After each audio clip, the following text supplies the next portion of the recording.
Okay, so this time we're going to do something a little bit involved, more involved, maybe the most involved in as far as there's a lot of steps to this one.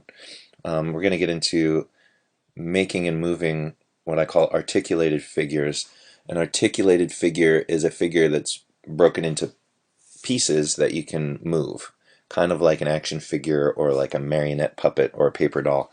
Um, I've got an example here of a finished piece that a student did. This is kind of what we're working on. We're going to take a photograph of a bat skeleton, cut it into pieces, set it up, what I call rigging. We're going to set it up so that the pieces are jointed and connected in such a way that you can animate it. Um, Take a look at what this looks like. So there's this bat and the wings are flapping and it's flying around. We're going to make one of them. Once you make one, you can copy paste and make copies of it and have multiple bats. So the reason I show you how to do this is that it's widely useful. If you can do this with this image of a bat skeleton, you could do it with anything. You could take an image of a car or a kitty cat or a turtle or a robot. Any drawing that you make on paper or on a dry erase board, you could take a photograph of, bring it into Photoshop, cut it into pieces, and animate it. All right, so this really, once you can do this bat animation we're going to do now, you can take this toolbox and apply it to anything. And I do this with After Effects pretty much all the time. Anytime I want to animate something, this is kind of the way I do it. Okay, so we're going to start with finding this bat image. So usually I go to just Google image search and put in bat skeleton. And it used to be that it was easy to find this particular image that I always use. Here it is, this one.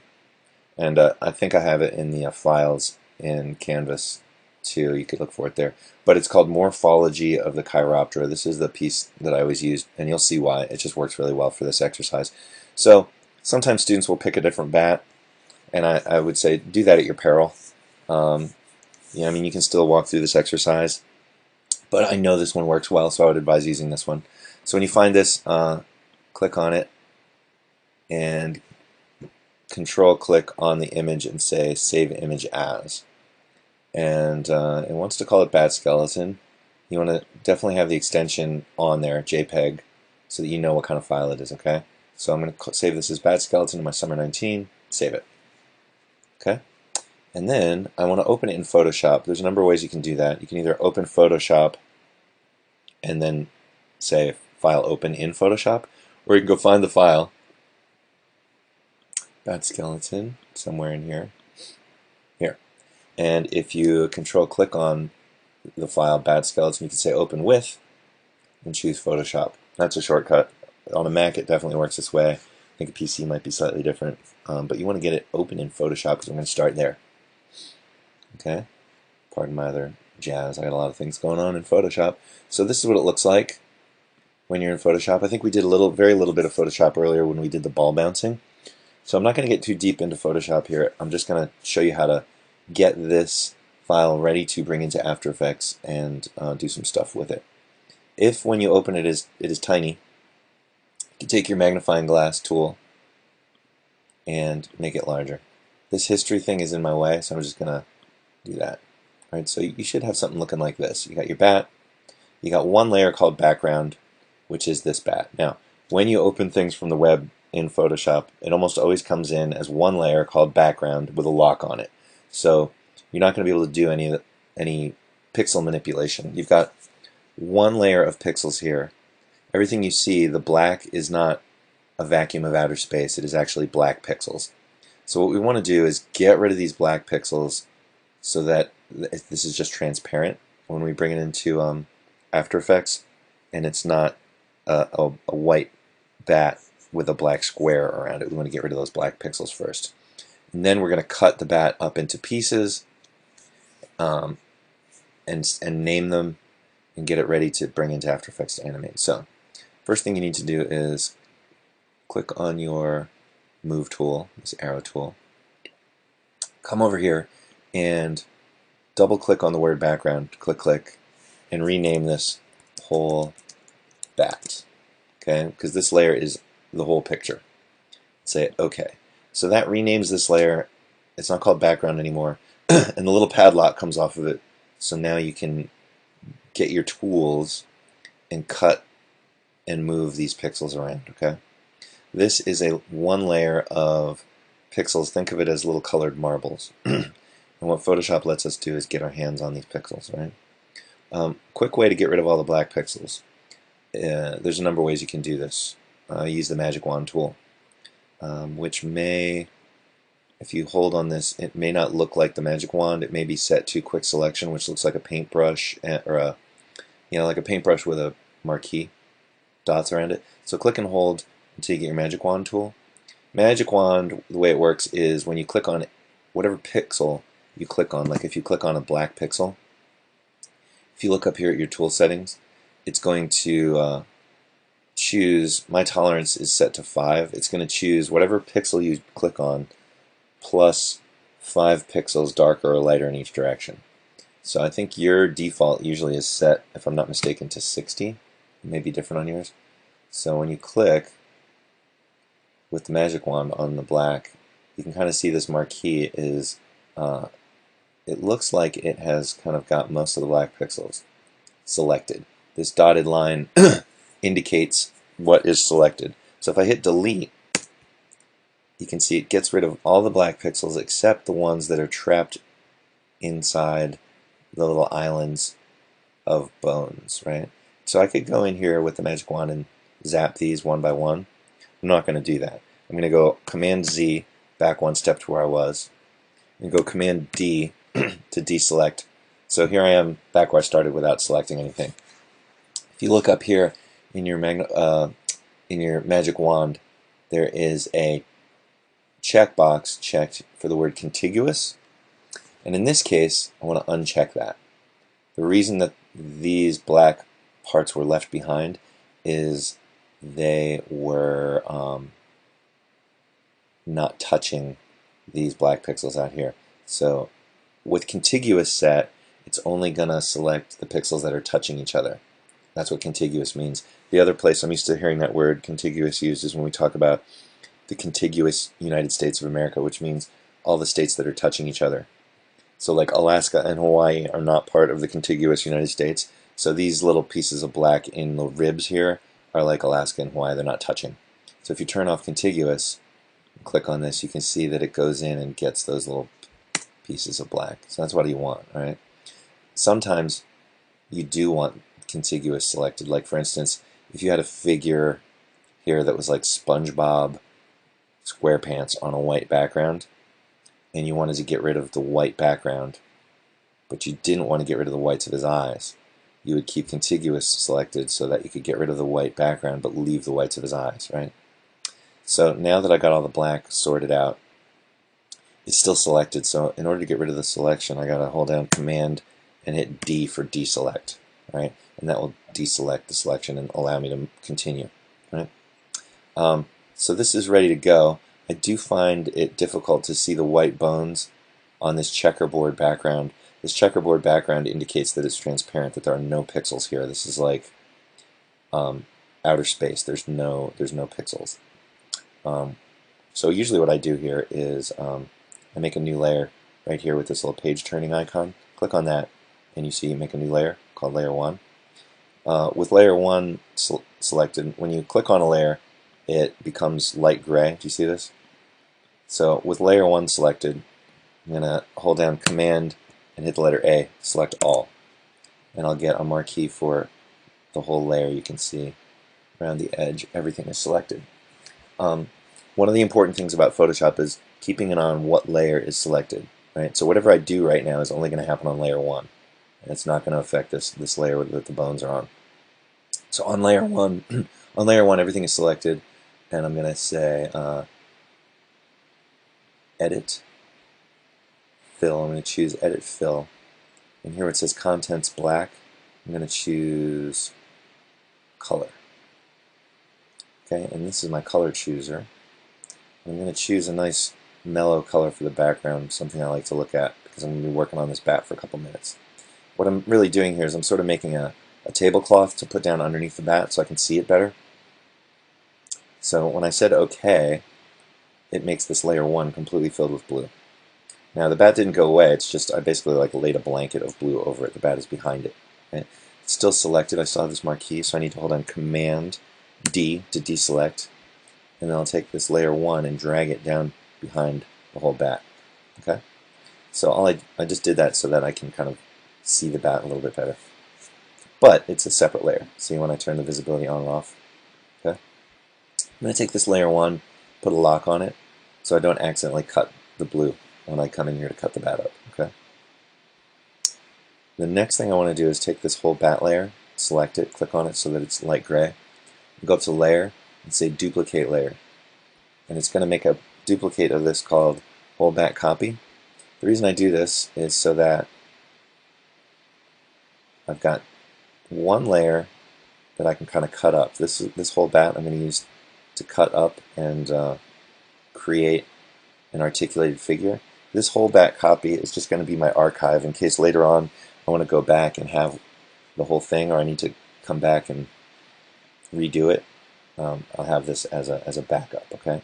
So this whole bat copy, usually what I do is I put a lock on it and I turn the visibility off.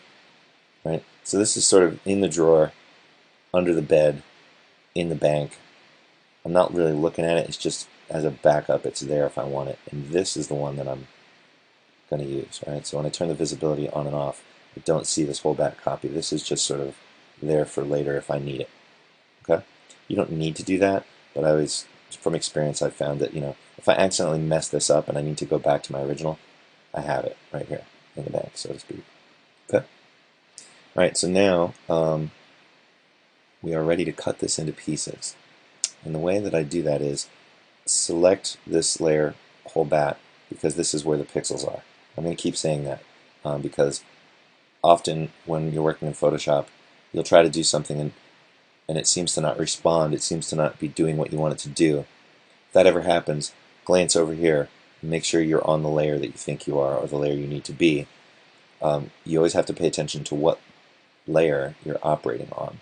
Okay, so we're going to start with this layer, whole bat selected, because that's where the pixels are. And I'm going to use this tool right here.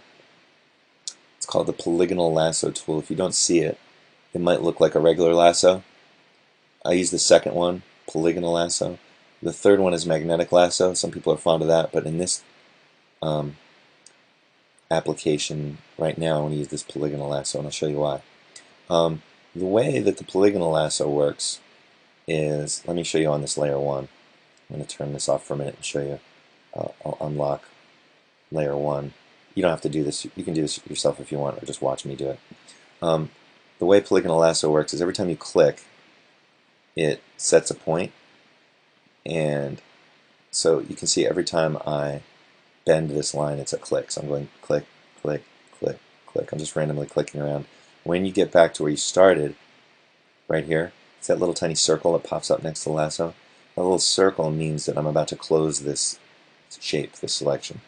So when I close the shape, this dotted line indicates everything inside this dotted line is selected.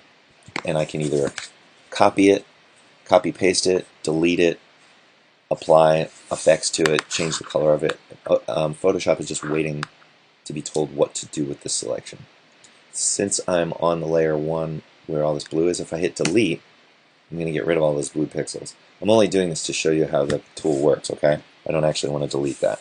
So I'm going to go Command Z to undo this, Command D to deselect it, and I'm going to lock this blue layer again and go back to the whole bat layer. And what I'm going to do with the polygonal lasso is this, watch me. I'm going to just click around the hand bones like this. I don't have to trace it. I don't have to trace each bone because this is sort of like using a net in the water to catch fish. This blue, all the space around the bones here is like water. I'm not gonna. There's no pixels there, and I'm going to, when I go through and close this shape, this selection is really selecting the bones because there's no pixels in between, right? Notice how when I cut through the wrist here, I kind of left a little bit of a knob on it because what we're going to do is we're going to overlap these bones when we put it together. So just cut through the wrist so that it leaves like a little knob right there. So Photoshop is standing by waiting to be told what to do with these pixels. So look over here, I'm on the whole bat layer. I'm going to copy those pixels. I'm going to hold down Command C to copy. And then I'm going to come down here to create a new layer with this little page turning icon like that. And on layer 2, which is selected, I'm going to go Command V, which pastes those pixels. Now you might see two hands here. If I turn off the eyeball and hold bat, you can see that layer 2 has just those hand pixels. Right? So what I'll do is click on my selection tool, double click on layer 2 and name it left hand. Okay, and hit return. Okay, then I'm going to turn on my whole bat eyeball. Usually what I do is turn off the visibility of this for now, just so it's out of the way and not confusing. And then click back on whole bat, because that's where the pixels are that we want to copy and paste on new layers. Okay, so I'm going to repeat what I just did with the left hand with the forearm and the upper arm and the whole middle of the bat. Okay, so make sure that you have whole bat selected. Get your polygonal lasso tool, and I'm going to cut through the end of this bone so that it has a little knob on the end, kind of like a doggy bone, cartoon dog bone. Go around the elbow, same thing, I'm going to cut through the elbow in such a way to leave a knob on the end of it. Come up here and close this shape, and I have this bone selected right now. Glance over here and make sure I'm on this whole bat layer, because that's where the pixels are, and do a copy. Hold down Command and hit C to copy those pixels. And come down here, make a new layer, and on layer 2 I'll paste Command V to paste it. I'm going to turn off the eyeball and hold bat to make sure that it worked, and it worked. There's my pixels and they're on layer 2. So if I double click on layer 2, I can call this left forearm. Okay, and turn on and off the eyeball to make sure that it's there. I can see that I've got left hand is on this layer, left forearm is on this layer. I'm going to leave the eyeball off and go back on the whole bat. Click on whole bat to select it, because that's where the pixels are, and continue with my polygonal lasso like this. Cut through the shoulder joint so that it has a bit of a knob on the end of the bone. Cut through the elbow, around through the joint so that I leave a little bit of a knob on the end like that. Close the shape. Okay. Glance over here to make sure I'm on the layer I think I am. I'm on whole bat, that's where the pixels are. So I'm going to hold down Command and hit C to copy it. Make a new layer. On layer 2, I'm going to Command V to paste it. Turn off the whole bat and turn on and off layer 2 to make absolutely sure that the paste is on the layer I think it is. Double click on layer 2 and rename this left upper arm. Okay, so I've got this is upper, this is forearm, this is hand. Okay, so I've only got a little bit more to do. Let's turn on whole bat, select whole bat, make sure that I'm on here because that's where the pixels are. Now this time I'm going to save you a step. Watch this. Using the polygonal lasso, I'm going to go around the bat, cut through this shoulder, carefully navigate between the elbow and knee, down around the feet, like this, click, click, click, between this elbow and knee, up through this shoulder, like this, and close the shape. Now, right now it's selected the whole middle part of the bat. I could copy that, paste it on a new layer, like I did with the other ones, or I'm going to show you a useful shortcut that I use in Photoshop all the time. Instead of selecting the inside, I'm going to go up here to Select at the top and choose Select Inverse. What that does is it flips the selection, and you can see now there's a marquee around the outside. So instead of everything inside the selection being selected, everything on the outside is now selected. And I'm just going to delete all that, okay? Because that's what I want, a layer that just has this middle bit. And I'm going to go Command D to deselect it and rename this whole bat layer. Double click and I'll just call this body. Okay, so I've got a body layer, a left upper arm layer, a left forearm layer, and a left hand layer, like that. That is all I need. This wing, in this case, since this is a symmetrical creature, I don't need to do the other arm. Everything I do on this arm, when I get it ready to be an animated jointed arm, I'll just take this whole thing, copy it, flip it, and put it over here. Okay. So if we spend 20 minutes or an hour getting this all the work we put into getting this made, we can just double it, copy paste. So instead of, if this takes an hour to get done, we don't have to spend another hour. We can save ourselves the hour and just copy paste it. Okay. Since, as you know, animation is labor intensive and time consuming, we want to look for opportunities to kind of save time and not do the same work twice, right? So this is ready to save and be used in After Effects. The way you need to save this is save file, save as, and you have to do this a certain way. You want to make sure it's a PSD, which is a Photoshop document. The reason PSD is it will save all the layer naming and layers that we did, and it will import into After Effects with those layers intact. So you want to make sure this layers is checked. You want to make sure it's a .psd. And I'm putting it in my summer folder, right? So I say save. Save. Okay. All right. So that is ready to bring into, look at my mail open with my silly messages. I always forget to close my mail. This is ready to go now. So I'm going to save this, and the next step we will bring it into After Effects.